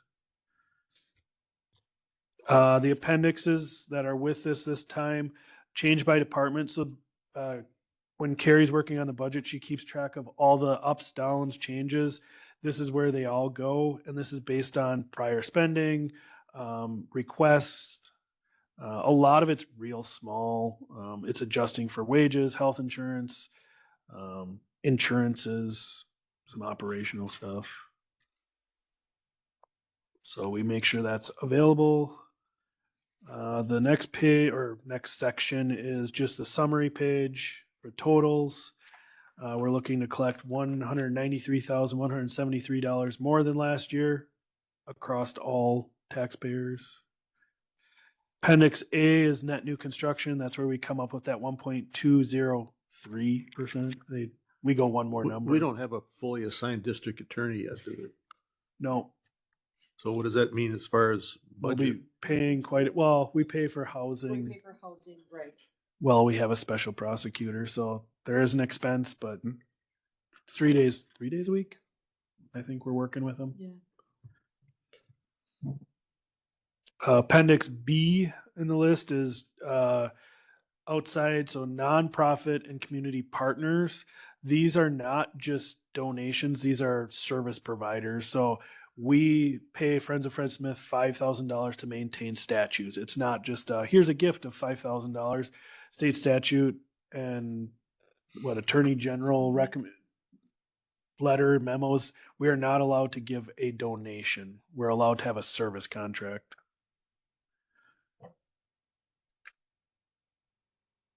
Appendix C, this is our borrowing and this is how our debt runs out. Again, we could, I don't want to say lower the debt or the levy. We could by spreading out our debt payments over a longer period of time. But then you're paying way more interest on it, especially in today's rates. And eventually you're going to catch up or you're going to stop doing projects until those payments go away in order to do more stuff. So again, we try to keep that balanced budget. Appendix D is capital projects. This is where we're recommending spending from. So for example, the first section is capital projects funding and the funding source. So capital improvement fund, that is the money that we do a resolution that we set aside for smaller projects or projects that we don't want to borrow for. So you guys approved a while back the T hangers where we're going to pay 100% of the cost. We get reimbursed. And then we also get a revenue in the long run for that. The electrical panel, when we do get to that next year, hopefully, we'll recommend a resolution out of the capital improvement fund. So no borrowing for that. The next section is the levy. This is capital improvement projects, which is smaller things. We've always had an operational levy amount. It used to be like 200,000. We're down to 100 because things either got more expensive or we had to start pulling out to pay for other general obligations. Operations, I should say. So each year out of that 105, we do some flooring, furniture, drop ceilings. MDCs are computers in the squad car, ballistic shields. That's just a request by the sheriff. Fingerprint scanner, again, a sheriff item. And then computers, we have 120 total computers throughout the county that we have to replace every 8 years. So we try to do so many per year. The way we rotate a lot of them is the he doesn't call them power users, high users who use their laptop or their computer at a higher level. So land information, anybody who does stuff in those systems needs a faster computer. Those get replaced every 2-3 years. And then those computers go down to someone who or like the front area that takes taxes, right? So you're just using it as a receipting machine, so they don't need a brand new computer. So we rotate in many different ways besides just going, oh, that's an 8-year-old computer, they get a brand new one. TJ and Melissa are experts at knowing who needs what and how to shuffle the computers. This is not under capital, but IT. Did I hear a discussion about personnel because you got people that might be coming up to retirement age or anything? We haven't had that discussion. We've had discussion of adding an additional Melissa level position just because the amount of IT work and security and the number of programs continues to go up. Again, with That new program that we talked about for Treasury, is that going to influence that? No, it's more of just everyday computer security and updates. So that's why Okay, so as an example, last week, I'm not going to pick on Marina. But we had we had multiple times where there was computer issues. And it was just nothing you could do. It was just a general everyday use of the computer. We had to have IT come over there and look at the computer to make sure there was no access from outside world. yeah. I think 2 computers in that office. There was one in HR where it was a third-party vendor sent an email with it wasn't a receipt, an invoice. Looked like every email we've ever got from them. Turns out that there was a potential virus on that, and they tried to log into our system through that after clicking on it. So it's chasing those type of things in the world, the phishing on I the guess that'll never end. No. no. The next one is capital borrowing. Trucks, squad cars, and storage projects. So this year we have very few major projects outside of the highways, road construction, and some equipment. But TJ's is probably the biggest one. We're doing a multiple, so a 5-year note on that. And rarely do we do long-term borrowing compared to what we used to. But in this case, it's about what, 900,000. It's a 10-year payoff. So when we do IT projects, we buy as much of service as we can up front. And so we're paying for 10 years of service. So we won't have those service contracts that every year you pay $30,000 or $40,000 and they go, oh, by the way, it went up 10%. Oh, by the way, it went up 10 more percent. Oh, by the way, it went. So we buy it all up front using the capital borrowing portion. But because it was such a big project and it didn't fit in our normal 400,000 or 500,000 we had, we just needed to spread it out over multiple years.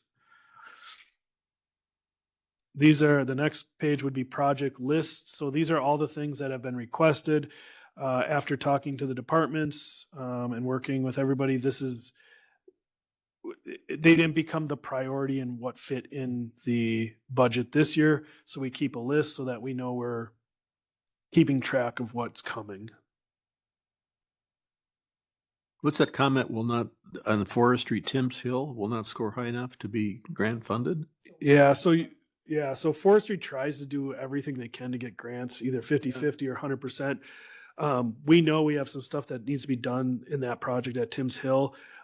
Based on what the project is, it doesn't qualify. It won't score high enough. So how long do you wait until it does start scoring, or do you just get the project done and fix that part? I have a constituent that thinks we're underutilizing Timms Hill. Yeah. Library services, just an outline of what we paid last year versus this year. Equalized value. This is a good one for everybody to be aware of. This is how much each municipality went up or down year over year. This is how we come up with the apportionment sheet, which is how much each area gets allocated of the total pie. So apportionments of county tax 2025. It's every municipality on here and who pays what. So town of Worcester is the 13.6%, town of Fifields 12.8%. But then if you look at, where was it? There was one that's like less than, Village of Kennan, Village of Catawba is 0.47. So again, this is a big determiner of what if your taxes go up or down,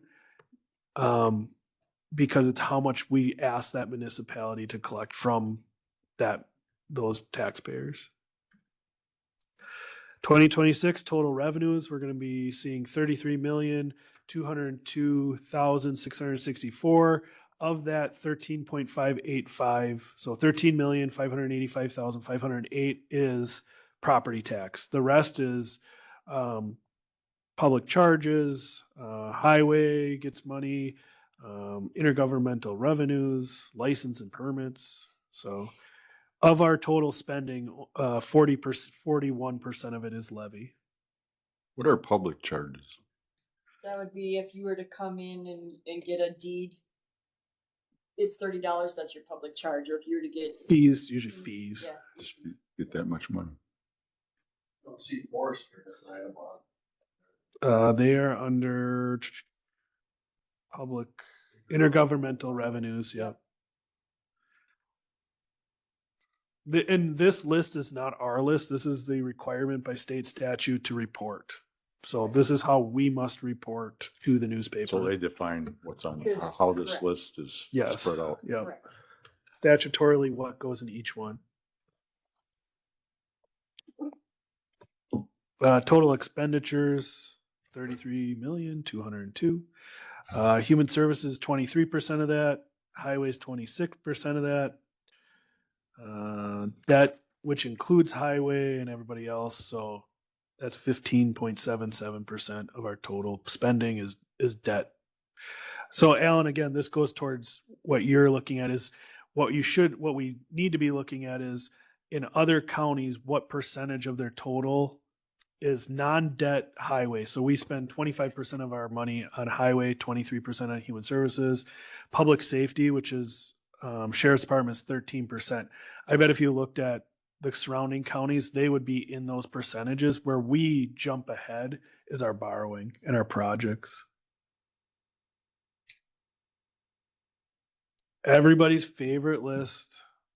Jeff, everybody, right? You want to hand these out. Where does my money go?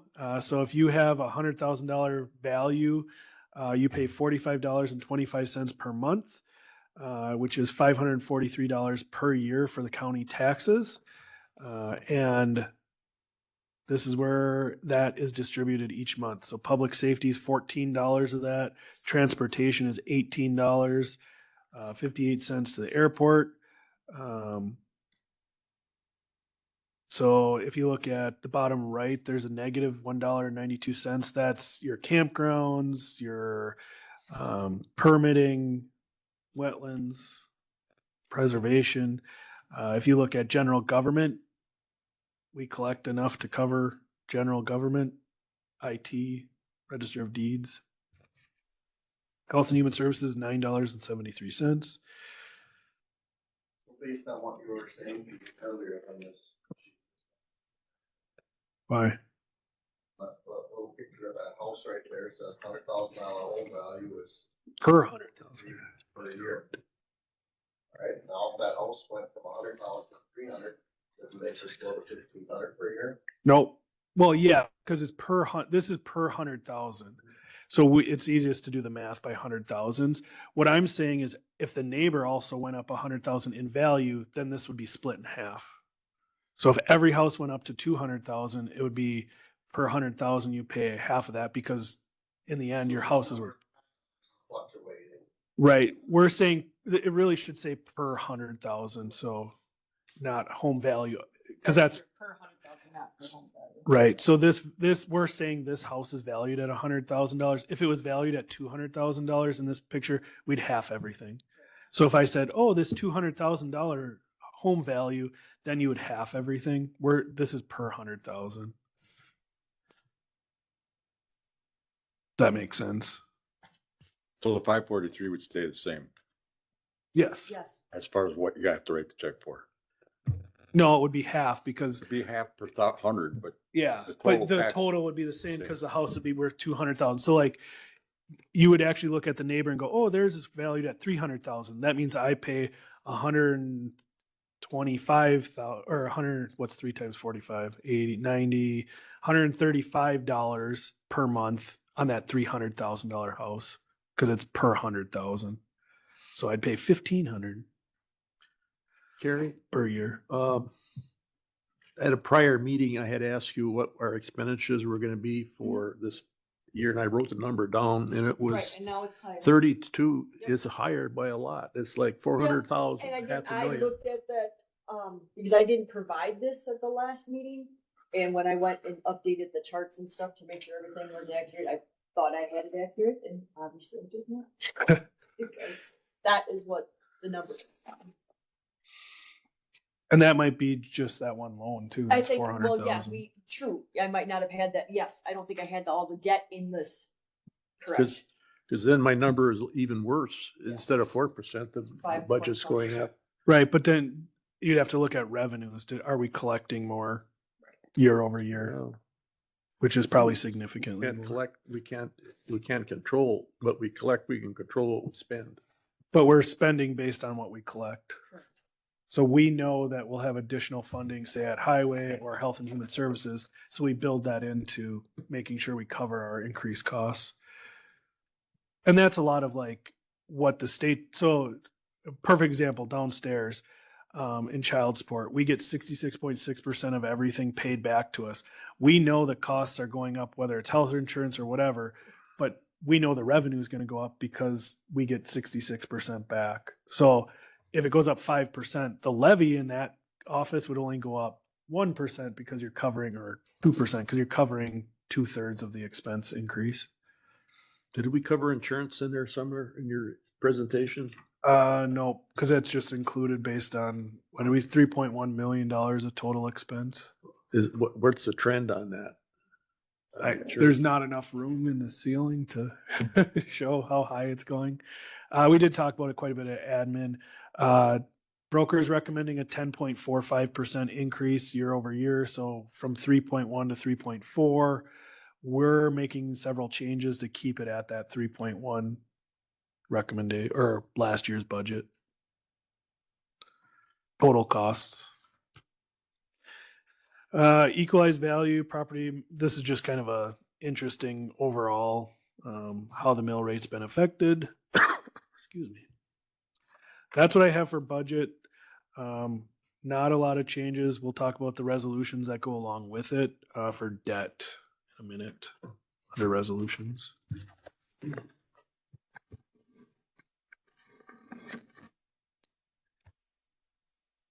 There anything more, Nick? Not on the packet unless you guys do. Anybody else have any questions or comments? Okay, we'll move on to agenda number 6, resolution.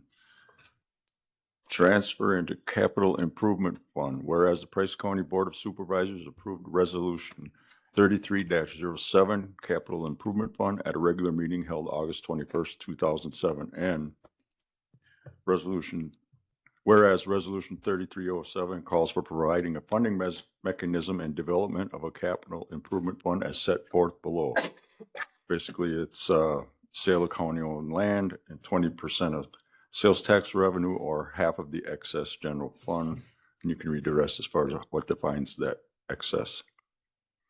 Now, therefore, be it resolved that the greater amount of $280,199,000 plus $13,865 profit from personal property sale for a total of $294,064 be transferred from the general fund into capital improvement fund for the year 2024.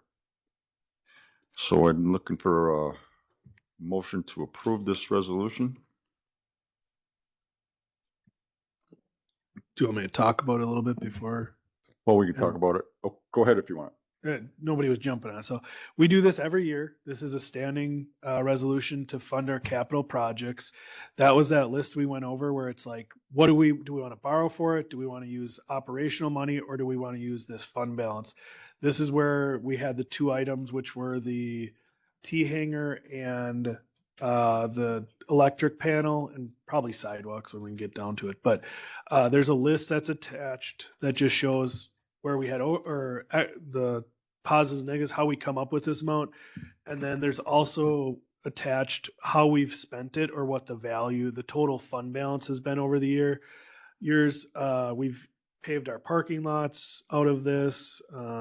We've done stuff at the salt shed out of this. We pay for the interest on the jail improvement out of this fund. We've managed it. It does grow quite a bit over time.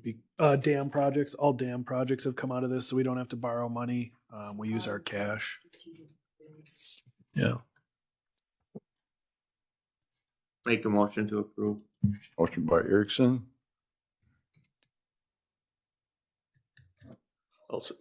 Second by Hallstrand. Any further discussion? Any further comments, Nick? Go ahead and call for a vote. All those in favor signify by saying aye. Aye. Those opposed? Motion carried.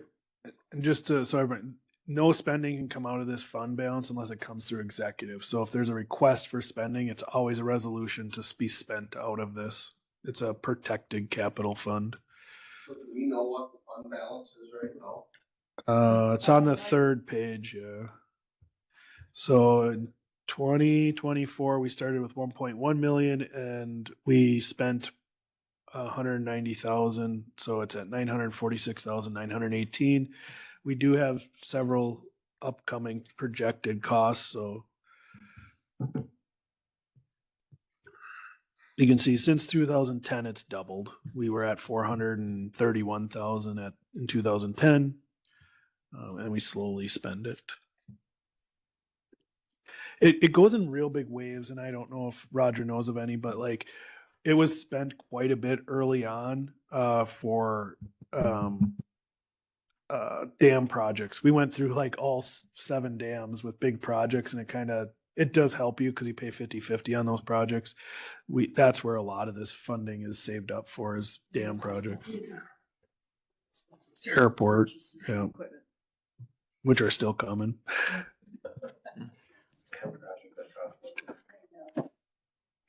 Okay. Move on to item number 7, resolution. Approve transfer to offset budget overages for 2024. Whereas for County Board of Supervisors Policy and Procedure Manual, if a department exceeds its approved net budget revenues less expenditures by 10% or greater, or for all general fund accounts, account code 100, any such spending that exceeds the approved net budget by $25,000 or 10% or greater, whichever is less, shall be referred to the board for funding determination upon recommendation of the executive committee. And I'll just say that the departments that are over, that meet this definition, are listed here. And then now therefore be it resolved by the Price County Board of Supervisors that the transfer is made from the general fund to cover the 2024 budget expenditure overages. Fiscal impact, $1,466,635. I'll wait for Nick to come back. Gary puts together a list of what caused this. So each year we have to do this. This is something you guys have in your supervisor manual, and then we also have in our fiscal policy. It's the only change this year over last year was the net difference. And so that makes a big difference, that it's, if we get a big grant in and they also spend a whole bunch on the grant, we don't have to come and say, look, they spent a whole bunch of money on the grant, because it's the net difference. So county board, the biggest thing were per diems were over by 6,000, and legal notices were up by $4,200. So again, that's where that money comes from, or that cost comes We from. had too many meetings? Sure. Well, I'm just asking. Not too many meetings. I think it was just you're over, or we increased the We increased per the DM. per diem by 25. That wasn't included in that Actual budget? things That happened after the. Okay, so The this, budget, yeah. it's more of Again, that. all this stuff. So the really hard thing about 2024 is we knew all this stuff happened, so we corrected for 2025. So like the per diems, we corrected for 2025. Now, if you had too many or an excessive amount of meetings, it might still go over, but we correct a lot of these issues. So you don't want to correct it twice. You don't want to correct it again in 2026 budget. We've already compensated for it for 2025. Administrative offices was wages and benefits. So if you remember in 2024, we got an additional $450,000 in shared revenue. You guys approved new positions, 3 of them, I think, for sheriff's department, Jules, so the deputy clerk, and then Laura's. We did not transfer that funding because we didn't get it till late in the year, because that's the net or the new shared revenue. So it makes those go over. So you'll see it in the sheriff's department, also for the position you added. There also health insurance. We had $20,000 or $30,000 of additional health insurance in that office. Circuit court health insurance was the big thing there. Tax lister, we had FMLA and we had coverage during that time. The new GIS stuff that we talked about earlier, where we use a service, that was $14,000 of it.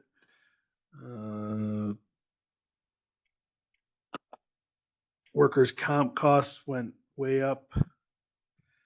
Sheriff's office, that we talk about all the time, but there's $10,000 overage on a vehicle. The liability insurance was $10,000.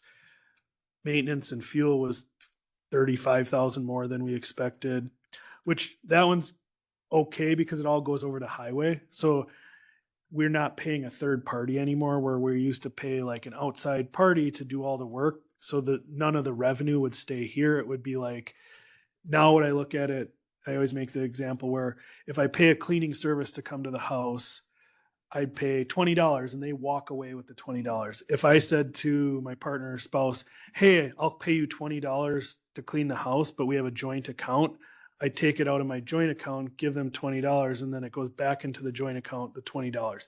Now, the only thing you're out is materials, and you've already covered the wages. So that one's a little bit like, whoa, it's over, but it's just over what we expected the transfer to be. So where are we sending that money then? Highway department.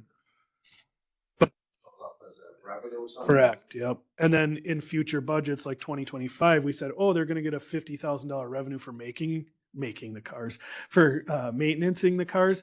We can lower their levy by 50,000 and give it to the sheriff's department because it just pays yourself. So again, that's a zero net issue. It's just we're keeping it in Well, house. this is coming out of general, going to the various departments, but eventually it comes out of cash, doesn't it? Well, no, You're already paying the employees, Yeah. you're already paying. you're just health insurance allocating and their stuff. time. The only thing that's coming out of cash is when they actually physically buy a part from a third-party vendor. Right, because you've already covered the other budgeted areas. You're still paying for it. Yes, you're paying for the hours worked and that. But if they weren't doing this project, they would be out plowing or doing a different highway project or working on a different vehicle because it would be a maintenance person, mechanic. It's sorry. still a budget item. So it still costs money, but instead of giving it to a vendor, we're giving it to another department. Right, and we're lowering the levy need at highway and making a higher levy need at the sheriff's department. In the end, it's a wash. We could give them both zero and There's just still a cost there, but right. It's less because you're not giving a profit to, like I gave the example of like, I have somebody come in and clean, it's $20. They walk away with the 20. Yes, they had overhead to run their business. But if I have them wash the dishes at home and I pay someone that has a joint account with me, the only thing we're out is the water and soap and Mhm. time. Right. You're out time. Corrections and communications, we boarded $36,000 worth of prisoners. They're not inmates outside of the county. Traffic safety, they were over $199, which is more than 25 or 10% of their total budget. So that one's a weird one. It was a per diem. Forestry and parks, the reason that one's so far off is they were $409,000 short of their revenue. And then we also did a reforestation. You guys do a resolution saying if we clear cut, was it red pine? We replant red pine and we use general fund money. So they use $66,780 to do that. And we're short $409,000 on revenue, which they make up prior years or future years. And then it comes out of the general fund. So we're covering it right now. Corporation counsel, this was when we were in transition. So we were using outside counsel for 6 months, I think, while we were recruiting. So that's over by $50,000. okay. There's no further questions for Nick. Looking for a motion to approve. I'll move to approve. Motion by Barkstrom, I'll second. second by Erickson. Any further discussion? Okay, all those in favor signify by saying aye. Aye. Any opposed? Motion carried. And the biggest thing is to remember this is 2024. We've made corrections in 2025 to hopefully combat any of the like health insurance issue or the per diem issue. So then in the future, in the middle of 2026, when we do this for 2025, hopefully it's none or different departments because we've taken care of those issues. So in the event that we said, no, we don't want to pass this. We just, Then it still comes out of the general It's still fund. gonna come out of- our cash balance just goes down a little bit. It doesn't even do that. It's just, It I don't comes out- even- already automatically comes out of the general fund. I think it's just a formality saying it's really you guys acknowledging that you know it's coming out of the general fund. That's what it is. It's already, it's done. Already spent. It's already Yeah. spent. There's nothing you can do, so it's. it's more of an making, acknowledgement. it's being transparent that Correct. these areas were where they were. Right. And how did we correct them? Like I said, we correct them in 2025's budget. We don't correct them to try to collect on them. We correct them to make sure it doesn't happen again. And if you look at the last 14 years of these that I've been here, sheriff and jail is, I don't think I've ever had a year where they're not on there. Yeah, that's the- And every year we, like 2025, we reallocate and say, okay, put another $100,000 of levy dollars in there to try to offset something. And then for some reason, it's always 200,000. Something happens in the community, you get beat up. Sheriff's Department is expensive.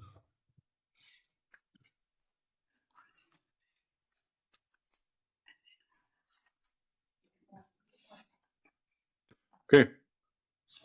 Go ahead and move on. Item number 8, amend resolution 34-24.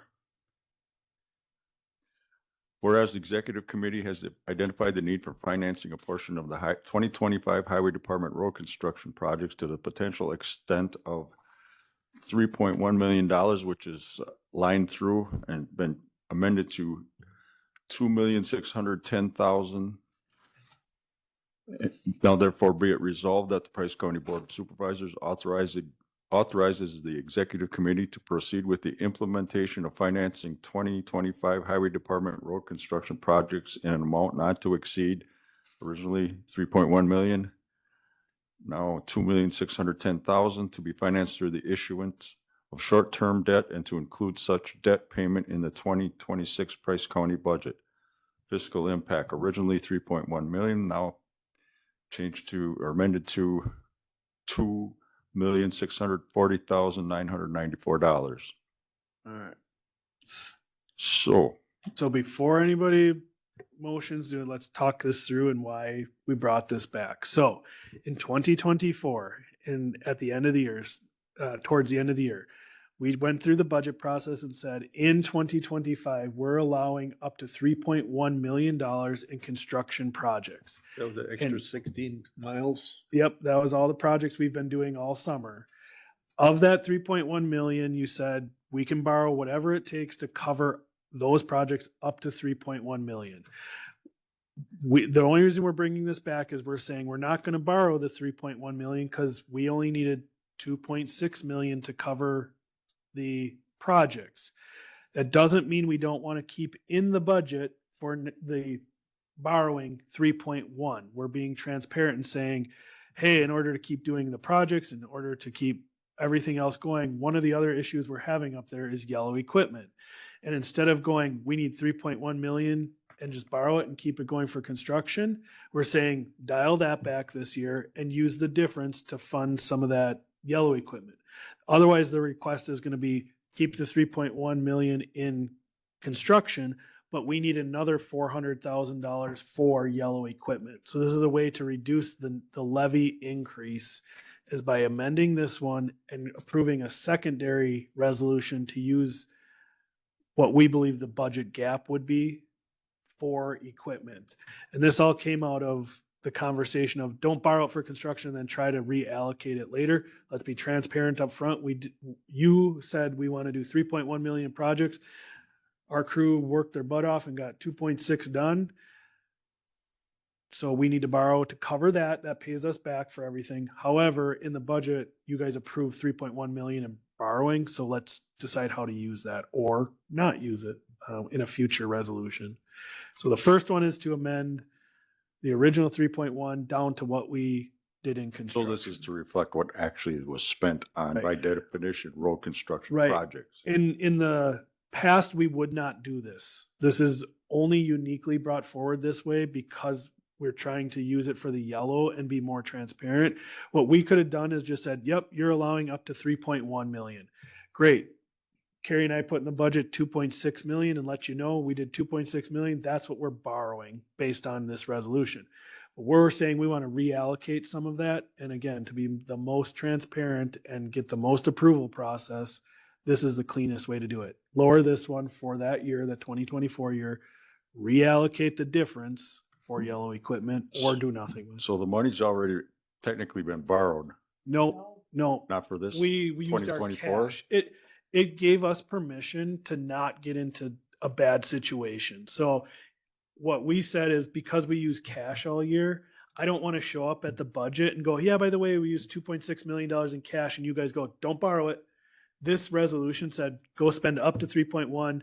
We're going to put it in the budget no matter what you guys decide. It's been a Okay, resolution. so- It's always a year. We're always a year ahead to cover our butts. It's 'cause in the otherwise- budget.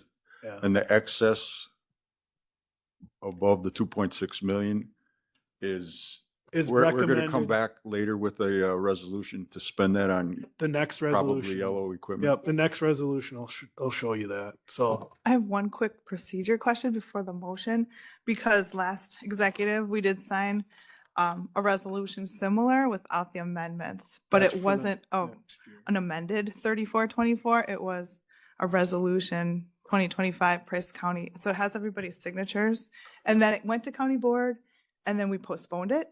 So can we rescind that? Because it's the same verbiage. Oh, well, it died because we didn't take it farther to. It went to died. county board. Just But it died. died. Okay. Oh, okay. Yeah, we don't have to worry about it Oh, because it good. died.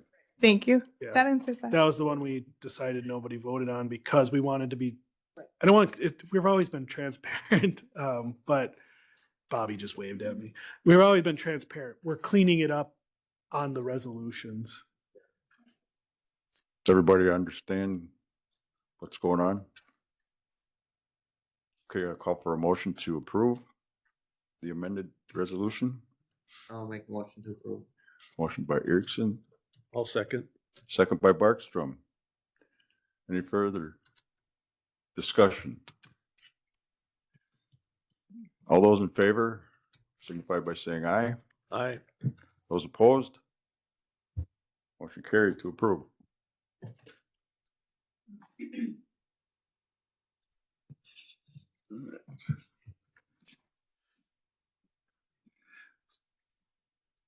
Moving on, item number 9, resolution 2026 Price County Highway Department road construction projects to be financed with short-term debt. So this is the companion to that original one. We're saying, okay, Roger, you gave us a 5-year, or highway gave us a 5-year plan, which Roger built. They gave us a 5-year plan saying in 2026, here's what we want to work on. This resolution gives him a limit to say everything you work on that list can't exceed 3.1 million. Of that 3.1 million, whatever he does in those projects, we'll borrow for. So again, we're covering our butt. We're using cash all year. But then in 2027, if you pass this, we are guaranteeing whatever he spends, we're going to borrow for. So up to 3.1, that's kind of what we set as our ceiling. As you can see, last time it was 2.6, but we're allowing up to 3.1, which would cap us in our 2027 budget to not, Meaning we don't have to borrow 3.1. just like we just did. Just did. Correct. But it's like giving, Asking the question, and I don't know if it was Roger or Joel. Can we do that much work with our crew? Now, the price of increases, but now asphalt went down this year. so that's why we had a gap. So that was kind of an oxymoron, so to speak. But, So, how much work can we do with our crews? I mean, that's. and going forward, if we don't, we can amend this Yep, we'll amend it Next again time. next year. a year from now, if we don't spend it the whole Put it in the amount. budget. So a part of that too, though, Jeff, is like, how everything works out mileage wise and bids come in, but say, okay, so I utilized 2.6 million, I could have used 3.1, but do I move somewhere and do a mile of roadway that, we're going to be right there again next year or something, it doesn't pay to spend that additional funds, just do a little mile stretch somewhere where everybody would just be calling and say, why did you do this one mile when the rest of the road is crap, So, and it would be something, a tie project that we do in the following year. So, and as far as when you get your best cost savings is when everything is together in one unit instead of breaking it into little pieces all over the place. That's the thought behind it. And just the opposite of that, if there is a mile that needs to be done to complete the project, then you could extend that to that 3.1. Correct. Yep. So if the bids came in low and you were gonna do 13, you could do 14 on that project if it completes it, yeah. So, and there might be years where, it's like, okay, I might be short a mile and a half, but I might be requesting that additional funds for that mile and a half. So I might be requesting more than Over- three over and point one. Above what this would be then. We're Correct. giving him a credit limit of 3.1, saying you're guaranteeing we're gonna borrow this on the 2027 levy, no matter whether it's 2.2, whether it's 2.5 or 3.1. We won't be in a lurch when it's like, oh, he spent 2.7 and the board goes, nope, I'm not borrowing it. You're telling us today that in 2027, we are gonna at least cover whatever he does in 2026 under this resolution. So then my question comes, can yellow equipment be purchased under this money? No. No. This is only for highway. This is projects. this is construction and we would do the same, so yes, so this That's would why be we're doing it this 100% way. construction. If we decide, or say he comes back next year and he spent 2.9 million, we wouldn't necessarily have to amend it. We're amending it to be cleaner this year, but we'd come back and say, under this 3.1, he used 2.9 of that credit. Of that 2.9, we're going to put it in the budget, which would actually cause the levy to go down by 200,000.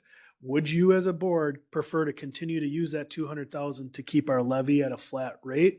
That might go to IT, that might go to yellow equipment. This year it makes sense to go to But it yellow. does have to come back to the board. Correct, 100%.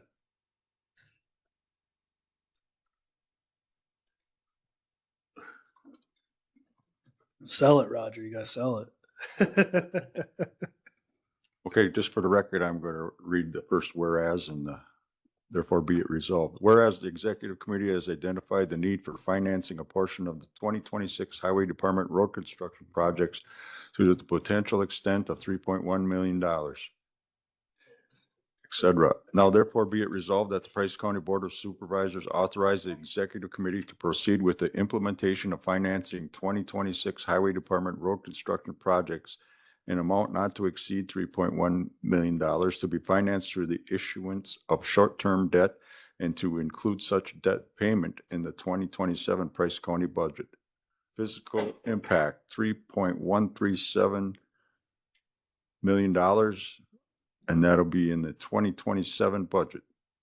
Looking for a motion to approve. I will make that motion. Motion by Erickson, second by Hellstrand. Any further discussion? Hearing none, all those in favor of this resolution signify by saying aye. All right. All right. Any opposed? Motion carried. Do we have any type of list of what next year projects entails? We could throw that on for the board. We'll put it on the resolution, the 5-year plan. Little attention. Yeah, I was gonna see it. Yeah. Yeah, I have it here. So next year's planned 18 months. How many miles? 18. County Old Bridge will be done by next year. Maybe. So the tentative plan is November 17th. That's, but things are progressing nicely, so I would assume before. So Weather wasn't very cooperative. yeah. Okay, moving on. Agenda item number 10, resolution 2026 Price County Capital Projects, Price County Capital Projects, capital purchases and court-ordered high-cost placements to be financed with short-term debt. Whereas the following capital projects have been identified by the Price County Executive Committee. Information Technology Storage Project, $850,100. Highway Department 2026 Road Maintenance Projects, $700,000. Whereas the following capital purchases have been identified by the Price County Executive Committee. Sheriff's Office, 3 squad cars, $190,000. Highway Department second plow truck, $350,000. Highway Department yellow equipment, $490,000. And you can read the rest. Now therefore be it resolved that the Price County Board of Supervisors authorize the Executive Committee to proceed with the implementation of 2026 capital projects and Highway Department road construction in an amount not to exceed $2,980,100 to be financed with short-term debt and to include such debt payment to begin with the 2026 Price County budget. Fiscal impact, $2,160,392 for 2026, $304,000 $716 for 2027, $294,997 for 2028, $194,997 for 2029, $186,153 for 2030. All right, before we get any motions, unless you just want to get it on top of it, let's go kind of through this. So we compressed all of our we used to do several resolutions for borrowing. And it was, you approve 3 or 4 different ones. We looked into it. It's just easier to put it all on one based on what your budget is going to be. So the information technology one, that's the one we talked about where it's going to be 5 years worth of borrowing. It's a bigger project. It fits within our last year's borrowing amount. We're not increasing the levy based on anything with that.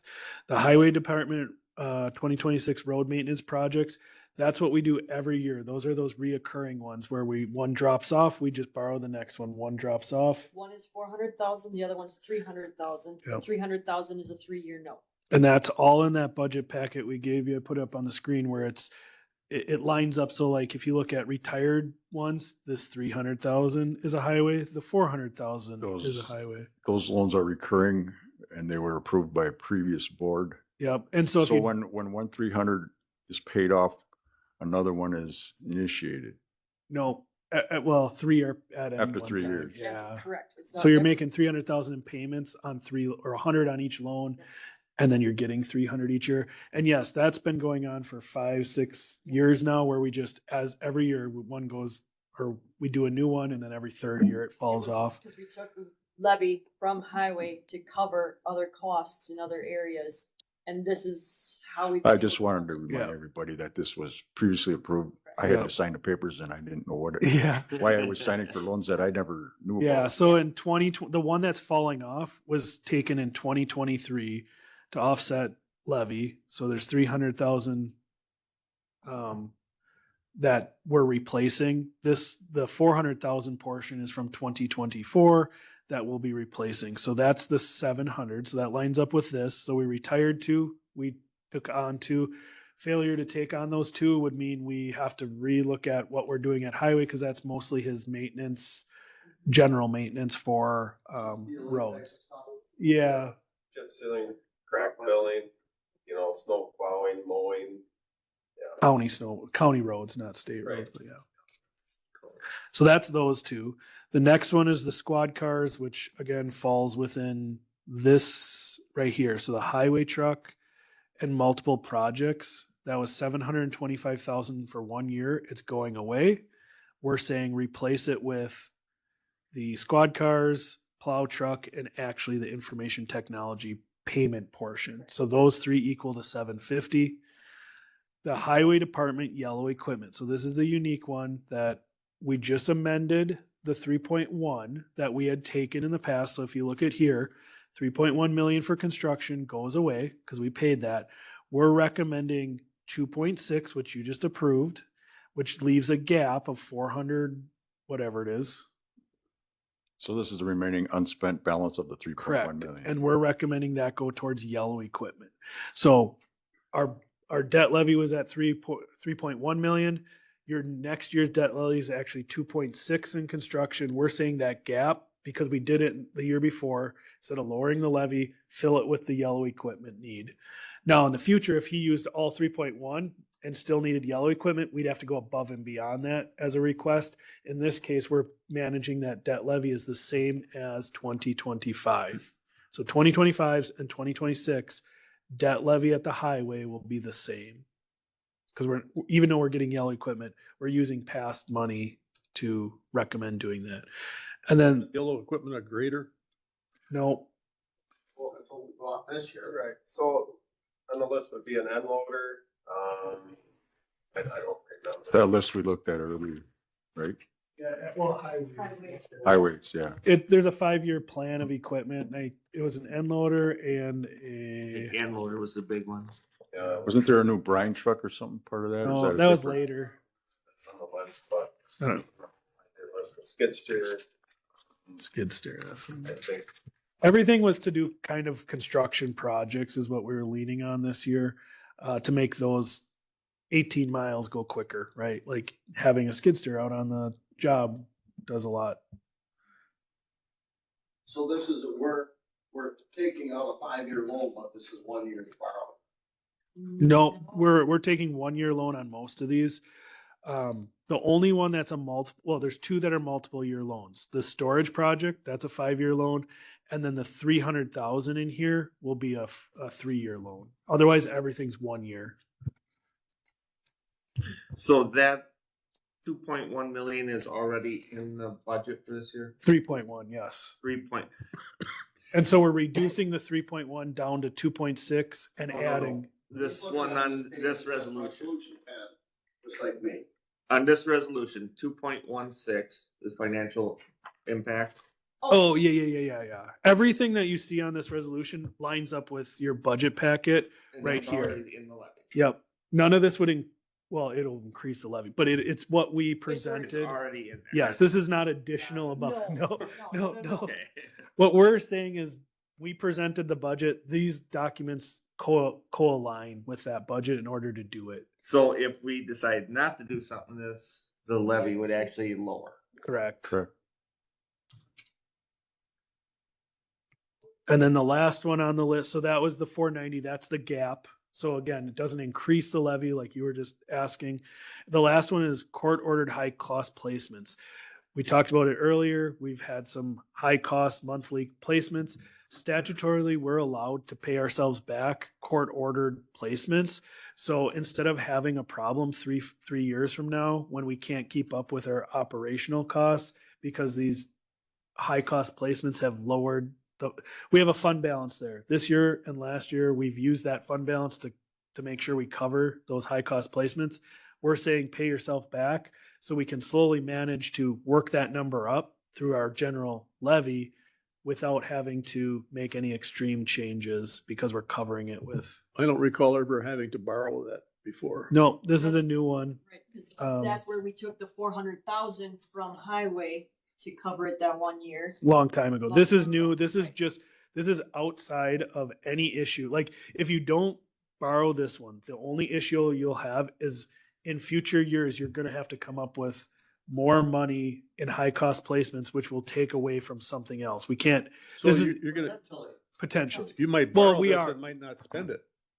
We've already spent We've it. already spent This it. is Already spent it. prior year's payments. So we're replenishing.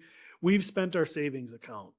We're saying we need to replenish the savings account at Health and Human Services so that hopefully things calm down and we won't have to increase the levy for high cost placements, but we don't want to risk 2-3 bad years and then have to do something extreme to get out of that hole. If we don't approve this, does none of this happen? Correct. This is all or nothing, or you could strike things. I suppose. mean, I guess that's my question. Yeah. Yes, you could strike things. Changing anyone. So with all this, everything that was presented, like we said, it goes up 1.4%, 1.44. The mill rate goes down 46 cents. If you change anything, we can run the numbers, but it's not as big as you'd think because these are out of $13 million levy. Changing $100,000 or $200,000 doesn't move the needle as much as you'd hope. So this was incorporated in the budget presentation you gave us earlier. Yep, it's So all this on is just that to page. approve those numbers you put in that budget. Yep. And the reason why we're doing it now is because then I would call the bank, or not call the bank, I'd go out for RFP. RFPs and get the actual true interest and stuff like that, because that will modify a little bit on what the interest Sure. rate is. And so then when we present the final budget in November, it will be the final, this is what we're paying on interest. So that's why we have to do it in this order.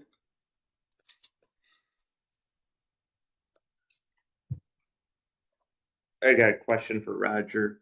The second truck that we've approved for I don't know how many years, but how long before we catch up on our trucks?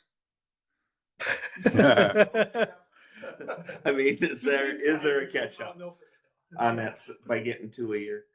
So there's financials that come there. So when you get the depreciation and everything, comes back on the trucks.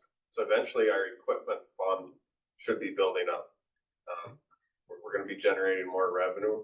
So I'm not on the accountant side of that, but you know, at some point, hopefully the equipment fund will catch up. And then, so the replacement value, when you go to trade these trucks in, instead of getting $5,000 for this truck, when you go to sell it, used one, you know, hopefully, you know, that value will be up higher. So when you go to replace that truck, it's not gonna be such a huge hit like it is now. You know, hopefully after some years, I can't predict. I mean, eventually, are we gonna get back to buying one truck a year and not two? I guess that's my question. Well, do you want reliable trucks? I guess you get to that point too. How long do you keep them before you decide? Yeah, we have, I don't know how many trucks, 20 maybe? well, how many routes do we have? 14, right? 14, but generally we have 2 or 3 spares. And the depreciable life of a truck is 9 years. So you try to get rid of it on the 10th year. So really you have to buy 1.4 trucks, 5 trucks a year to stay that you actually rotate them every 10 years. So I'm on Roger's side. There may be a year where you could skip one, but it's going to be a while before you get to a point where it doesn't make sense to buy. Because right now, we're not putting that on the highways budget, They do, it's just borrowed. Yeah. but we're putting an extra on the highway budget. We're actually borrowing for that. Correct. Above it. So one truck comes out of their equipment fund, which is that depreciation. And then the second truck is always borrowed for, or has been, I shouldn't say owned, And but this year we bought 3. no, No. 2. We did 3 this year. Sheriff's Department, we got 3 Last year squad there was cars. 3. No, 2024, there was 3. Yeah. Because we had the, 2024. tribal. Oh yeah, funds. tribal funds where we bought an extra truck. Yeah, now we're done. Yeah, well, I think it might have came in late. It was. the Exactly, it tribal came in funds were right. approved to get, it would have been 2, and 2, Right. but when it was approved with tribal fund, the truck didn't come into the following year. So then we ended up getting 3 because the one came up later. So there was a 3 in one. I forgot about that one. Okay, before we discuss any further, I'll ask for a motion to approve. I'll make that motion. Motion by Barstrom. Second by Hallstrand. Any further discussion? So this is the 1-year deal. Yep, and then you do it again next year. I would say the court ordered high placements one is closer to the 1-year deal. Well, it's repaying some of those rough years we had, or the last year's high cost and probably this year's high cost. I don't see that being the general practice going forward. Skip a couple years and do it again. Yeah. There's the highs. And we can start offsetting some of it with or general levy, giving them more levy to make sure they cover it. Anyone else? Well, we would lower it somewhere else to give it to them. Yeah. Okay, call for vote. Motion to approve. All those in favor signify by saying aye. Aye. Any opposed? Motion carried.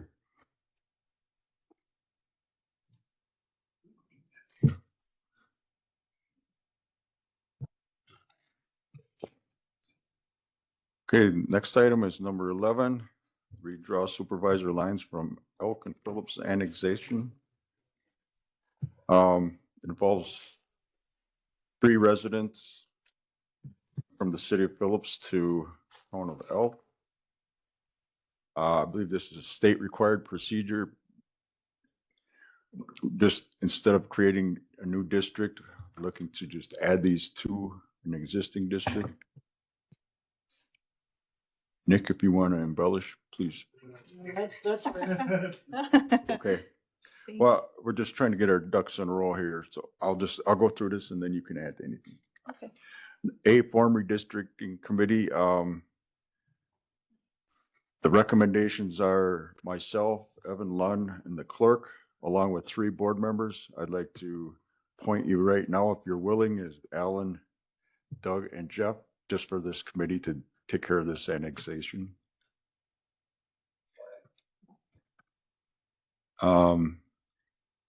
See. Do you have anything to add, Meredith? Oh, just that I discussed this with Corporation Counsel and other county clerks, and this is how they went about it. However, the ordinance in your packet should actually be a resolution, which was determined yesterday. So, basically what will happen is Corp Council recommended forming a redistricting committee. The redistricting committee will sign the bottom and recommend it to the county board. If you decide to go through with this, and we don't need a public hearing because it's not an ordinance. So you'll give us you'll give the committee the paperwork for the resolution. The committee will approve that, send it straight to the board. It doesn't have to go through executive then?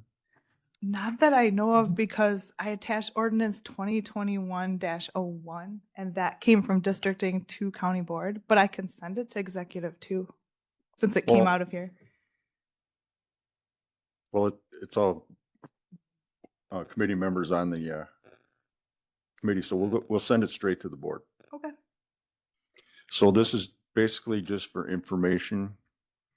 We'll review the resolution when we have it, probably at an executive meeting rather than call a special meeting. That's what I'm thinking. And then we'll send that to the full board, and it'll be just a resolution. So we do, like you said, we do not need a public hearing. That was the advice from Corp Council and all of the clerks I spoke with.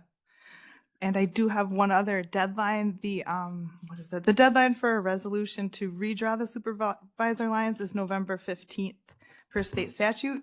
So we have 2 more county board meetings to pass this resolution besides the September. So of October and November, I think, is the 12th, something like that. So we have time to do it. I believe our next executive meeting, I gotta look at, is that after? It'll be before. Okay, we'll do it at the next executive. Okay. Any questions? Just basically, We have a committee meeting then before that executive meeting. yeah, or I'll put it on the agenda and to include it as part of the. But we'll incorporate it. We're not gonna call a special meeting for that. We're just trying to dot our i's and cross our t's. You're talking about, what was it, 3 people? That's my understanding, yeah. Yeah, it was 3 people who went from the city of Phillips to the town of Elk, right by Storms Road there. So, This is different from when like we rebalanced or redistricted when Doug stole some of my people up on. It's the same thing, but we're doing it mid-year. Yeah. And it's only 3 people. So shouldn't really affect the balance of population between districts significantly. yeah, we had 2 choices, create a ward or redraw lines. And that would be a special ward of special ballots and all for a couple voters. So the WC contacted me and said we had that choice. So we made that motion a couple months ago to redraw. So the people affected will vote in help. Correct. Mhm. And be representative, probably by a different supervisor. Mm-hmm. Okay, we'll move on from that one then, unless there's any other questions. Hearing none, we'll go to the vouchers. They've been around. Looking for a motion to approve vouchers. Second. Motion by Strand, second by Barkstrom. Any questions regarding the vouchers or discussion? I got one. I saw Quest was in there. Is that their monthly fee, or is that for the airport? So Quest Like- does a few things for us. Quest is our Surveyor? certified surveyor. So that's Sam Kotke through Quest. So that's one.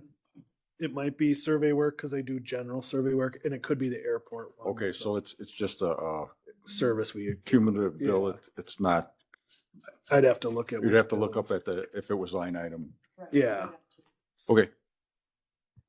I was just curious if that was what its monthly fee is, or No, it could be it's, more than it's that. $20,000 a year, I believe, for the surveyed Who's certified. gonna try and work the airport stuff in with that? We approved it outside as normal hours because it was gonna, otherwise it wouldn't get done to the And it end, was but gonna be a little bit more than what. yeah, we had money at the airport for engineering costs that we're using for it. Bill it to that. Any other discussion regarding the vouchers? Okay, call for vote to approve. All those in favor signify by saying aye. Aye. Any opposed?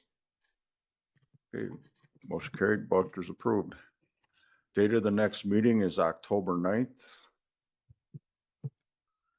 And that's the last item on this agenda, except for the adjournment part. So unless there's any other comments or discussion, I hereby adjourn this meeting.